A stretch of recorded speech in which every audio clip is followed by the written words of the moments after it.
What's up, everybody? Big Herc 916, getting down with Fresh Out.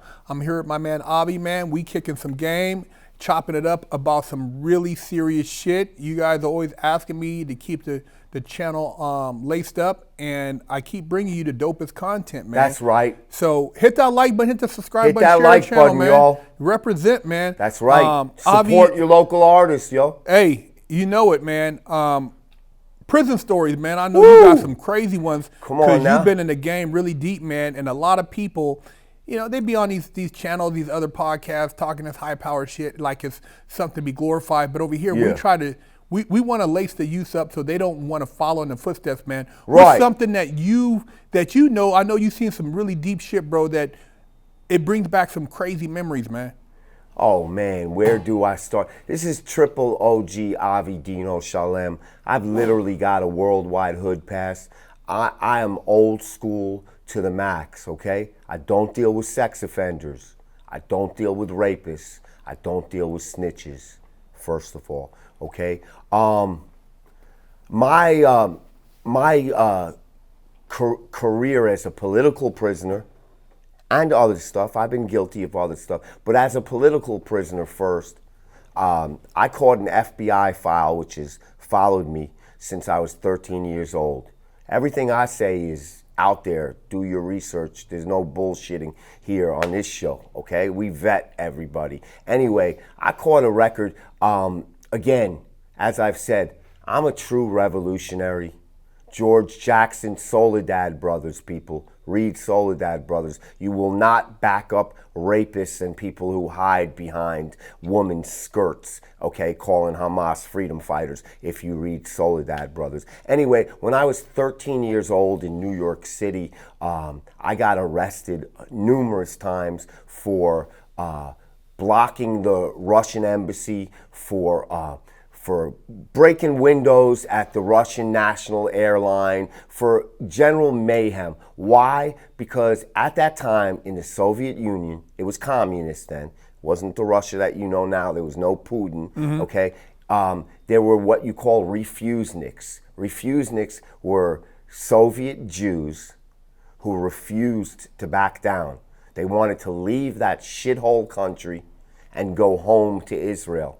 So instead of being allowed to go home to Israel, our Aboriginal homeland, they were thrown in prisons. So I became a political prisoner at the age of 13 years old. Started going to jail. First it was juvenile. Rikers Juvenile was a place called Spofford Hall.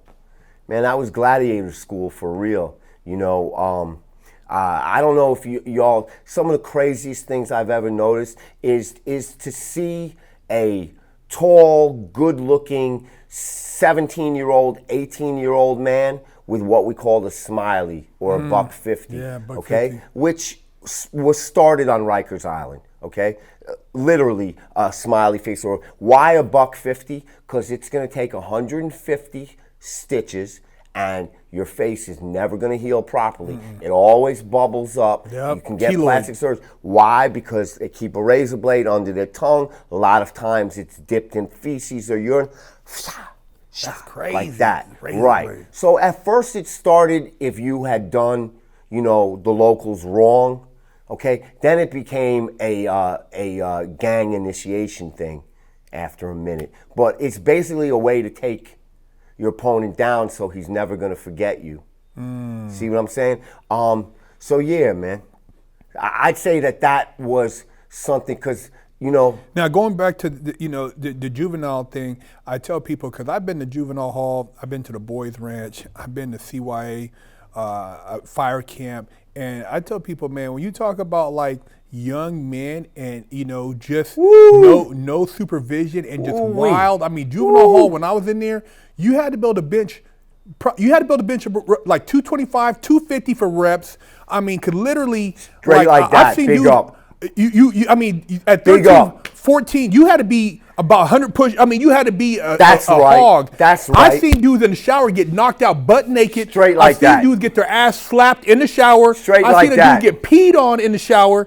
I've seen some way out shit. You guys thinking, you guys don't, I mean, in Juvenile Hall, I seen a dude, you know, basically say, hey, how many top ramen do I have to eat to get big because I don't want to get pumped? I'm looking at, I felt bad. Little young dude, 13, 14. Yeah, and actually, this was in YA, like, because they're raping dudes up in there. Yeah. And in California, YA is from 12 to 25. It was 12 to 25. Then you get kicked out, and then you can go to the pen. Right. But you got an M number, and basically you go all the way. They can keep you to your 25. You was going to Rikers. You was going to Rikers at 16 or 17. But just like you said, first of all, anybody that's been through the system knows that the worst thing is to be around the young ones, because an older inmate or convict or prisoner, whatever you want to call them, is going to be about their programming. They don't want that drama. The young ones, nah, they wilding out, number one. And number two, anybody that's been through the system will tell you they much rather be in the most maximum security prison that there is as opposed to a county jail. County jails are 100 times worse than the penitentiary for anyone, because you can't get comfortable. There's no programming, there's no movement, there's nothing. You don't want to be. There's nothing. Yeah, there's nothing. You can't build that structure. You know what I'm saying? So but Rikers Island was a different kind of place. So back then, like, when you first went to Rikers Island, how old were you? First time I was on the island, I was 16. Now, they used to say you won't be smiling on Rikers Island. That's what they used to say. Except for I was a different kind of cat. You see, now Rikers Island is different. How do I say it? Because I've been to county jails. Rikers is not the penitentiary. It's the county jail. You go in there. So it's a county jail, it's not a penitentiary. No, you go in there pre-sentencing, and if you get a year, if you get a year or something, they might keep you on the island, maybe. Okay, but you can be there. New York's such a big city, so overrun. You can be there fighting a case for 2 years. God knows if you. And they got all the different boroughs up in there. All the mob guys. We used to have, before there were gang wars in New York, it was borough wars. It was Queens, but they used to say, "I'm from Queens. From Queens come kings, y'all." They used to say, Queens always making it, Manhattan's always faking it, Bronx always taking it. You know what I'm saying? Yeah. That's like, Boogie Down Bronx. Yeah. So, but Rikers Island was like a giant projects. Okay, Rikers is different because there's regular movement. You want to go to the commissary. Now, you know who's the real one. I always kept my weight on, baby. I'm 57. I still give you 1,000 push-ups a day, no problemo. Okay, anyway, you want to go to the commissary? They don't bring that shit to you in Rikers. You walk in the hallways, a long-ass walk like you're through the PJs. You ain't seen nara police along the way, okay? You get in there, there's a board with the price list on there. There's no bubble sheet and shit like that. And you say, let me get 6 of those, blah, blah, blah, blah, blah, blah. Then you find out who the real one is, because you got to walk those long-ass hallways. Without getting your shit to back. Yeah. Back. You feel me? That's right. So, Rikers also was always different. You can have your own glasses, you can have watch, you can have your jewelry, okay? You can have your own shirts. The only thing they had you wear was the green Rikers pants. So that's how you could tell who's balling up in there. That's how you can tell who was balling. You feel me? Rikers was also, it was different. Look, as long as I had, my weed every day, and you know what I'm saying, and my program was just playing basketball, working out, reading books, kept my head in the books. So when you was up in there and you seen oh, this dude, he's heavy, he's a heavy hitter. Like, who'd you see up in there that you would say you knew that was like on the next level, like whether they had a gold chain or they had a crew of guys that they were connected dudes? Who'd you in particular? Let me tell you who. Okay, there was a famous crew out of Queens. Okay, they ended up killing a police officer, Eddie Byrne, which started this whole awareness of crack violence around the United States. Because there was a guy, a neighborhood guy, who was he was going to court. He was telling on the local crack dealers on that corner in Queens, right? His name was Arjun. He was an Indian guy. So he kept getting death threats. So they had to have the police parked in front of his house while he was testifying against the crack crew, the Supreme Team, right? Oh, Supreme so there was Team. a police officer who was a rookie named Eddie Byrne.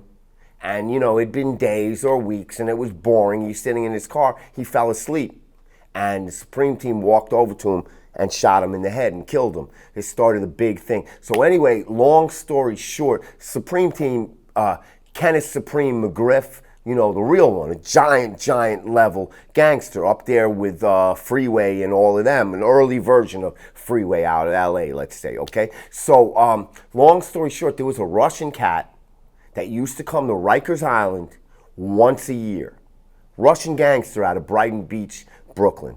Now, why did he come once a year? Because every year on the same day, it was around Christmas time, I think, all year he would keep a little notebook and he would write down everybody who pissed him off, everybody who he had grievances with, problems with. He wrote their names down all year, didn't do anything, and then once a year he'd go to prison, to jail, to Rikers, because he would settle his scores every year on the same day. So What do you mean? He actually caught a case so he'd go to jail? all the time, so he'd go to jail the same time of year because he would settle his scores. He was that kind of guy. Anyway, so he kept him in jail. Man, so this cat came to Rikers Island. He was a different kind of cat. Took a liking to me. I was young. I had to go to court, okay? From Rikers, I had to go to Queens House because we got our borough. Queens House was where my court was in Queens, okay? So you got to travel there. It's movement, okay? So, you know, the usual stuff. You're going to wake up at 4 in the morning and bullpen to bullpen and blah, blah, blah. They're going to put you on a bus and take you to court, right? For some reason, he had a full-length leather trench coat, black leather trench coat, down to my ankles. Had to be, this is in the 1980s, y'all. Had to be over $1,000 jacket right then on Rikers Island, okay? He had a jacket in Rikers Island? Yeah. Okay, he gave it to me to wear for court, okay? For some reason, now I'm big again, and okay, but I've always stayed drama free. Again, I'm big enough where the wolves don't prey, okay? Yeah. And I'm going to be sitting in motherfucking bullpens all day. I got a book with me all the time. I don't want to talk to nobody. Yeah. No conversation. That's right. Not with me. But I'm wearing this shit. For some reason, I put it on. I go through everything. Blah, blah, blah. No problems getting through Rikers. No one says shit to me over there because they know I'm not the one. But now I'm going over to Queen's House. No one know me over there. Queen's House is where my jail was, okay? But, you know, they have courts and they have housing over there also. Certain people go to Rikers. Okay, anyway, make a long story short, I had an attorney who used to come see me before court, and he used to slip me packs of cigarettes and cash money, okay? This attorney did, all right? You know, I'm the real one. That's how we get down. You feel me? So there's all these bullpens. For some reason, I picked the last bullpen all the way in the corner. And I walk in there, right? Tiny ass bullpen. You all know, if y'all don't know the size of an average bullpen that they're gonna cram, you know, 50 or 25 motherfuckers in for 3 or 4 hours. It's tiny. It's this square right here, correct? So anyway, I go in, and there are 4 football-sized brothers hanging out there, all dressed very, very well, and the real ones. I walk in there. Now, I had walked in there because I'd seen a lot of the bums and the people who are going to be laying on the floor and smelling bad in all the other bullpens, right? So I walk in there with my leather jacket on, and, you know, so they're all huddled up. I thought I recognized them from the newspapers, but, you know, I wasn't looking too tough. Started looking at my book. My lawyer comes. They see the power move. That shit didn't happen. They see the power move. They see him slip me through the bullpen, the cigarettes and the cash money. You feel me? I light up a Marlboro, and this brother was huge. Yo, let me get one of those. I couldn't do it. I couldn't do it because they hadn't introduced themselves. I didn't introduce themselves. And yo, let me get one of those. You just don't come at me like that. So I was like, can't do that, big fella. Anyway, couple of minutes later, someone an inmate from Queens House, one of the porters, comes by, slips these fools a gang of weed right through the thing, and I'm like, oh shit, that's Pappy Mason. That's Kenneth Supreme. That's the hitman. That is the hitman who murdered the cop. Sitting right there to ask me for the cigarette. It was miserable that day because motherfuckers was asking me through the bullpen, yo, let me try that jacket on and all that shit. You feel me? Yeah. So a cat like me who usually don't get my credentials tested, you know what I'm saying? Everybody was on you. Yeah, they was on me. I don't know why I did that. Rikers Island, you would know because we had lockers, okay? And someone like me, I'd always have a store going, I always have a store going because motherfuckers was going to pay me back, you feel me? So there were no locks on your locker, okay? They're not going to give you a lock. You're going to brain somebody with it. It was just a locker that you close the door. So when you came back from court, if you were a sheep, your shit would be gone. If you were a wolf, ain't no one touched that shit. Yeah, there's definitely, and a jailhouse thief, there's nothing worse than I've seen when somebody finds out somebody stole in prison. Ooh, man, you catch a beating, man. Straight like that. That shit's serious.